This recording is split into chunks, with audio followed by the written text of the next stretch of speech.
My name is Akin. My friends call me Emoji. I'm an elocutionist, an iconoclast, and a motivational speaker. I've been in the school of hard knocks, and I've gotten all my lessons. At least the majority of my lessons have been learned. I've realized in life that you cannot afford to be a critic. I love to be a critic.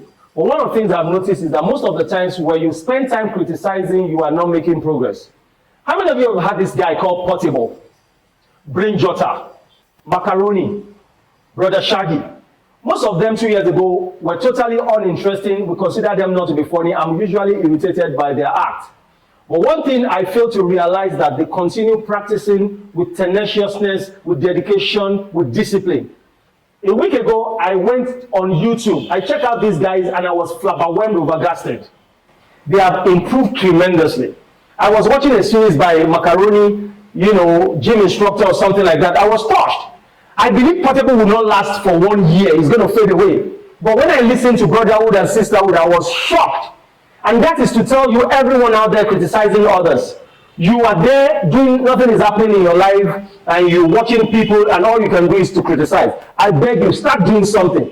Then you will understand how to criticize. Until I became a performer and not just an observer, I never knew the right criteria to deploy in my criticism. There's nothing wrong with criticizing, but everything is wrong when you are not performing. Everything is wrong when you are not doing. Everything is wrong when you are laid back and all you do is to have a mental, psychological judgment of the people that are performing.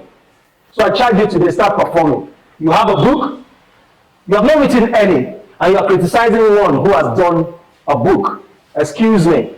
You have a film, you said that film is not interesting. But the truth is, you have film ideas. You have storytelling capabilities. And guess what? You're not telling no film, you're not shooting no film, you're not talking to producers, you're not talking to directors. Your script is dying inside of you. You are going back to the grave with the tremendosity of the gifts that God has endowed you with. The doer and the wishful thinkers are not supposed to be in the same class. I charge you, the gap between you and your dream life are the things you are simply not doing. They are the things you are talking about but you are not implementing.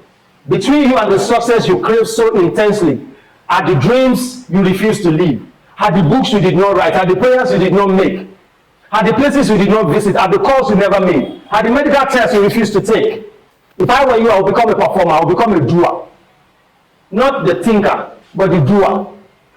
He that looketh through the perfect law of liberty and continue daring, not being a wishful thinker, but a doer of this work, that man will be blessed in all he does. Akin to your version. Criticism is not wrong. What is wrong is that you sit back, laid back, and you are criticizing those who are performing. Mike Tyson said everybody has a plan until they get punched in the face. Paul the apostle says, I do not fight as one beating the air, neither do I strive as a man just gallivanting. There's a part of you that knows what every other person should do. The funniest thing is that you are doing nothing. Then my favorite quote comes to mind. It says, it's not the critics who count, nor the man who points out how the strong man stumbles, of where the doers of deeds could have done better. The credit belongs to the man who is actually in the arena, whose face is smeared with dust, sweat, and blood, who strives valiantly, who errs, who comes short again and again, who spends himself in a worthy cause. You have to become the man in the arena. You have to be the gladiator of your own story, the actor of your own story. You have to take the driver's seat going forward. Then when you criticize, we recognize your criticism as valid and authentic. Have a wonderful day. My name remains Akin to you.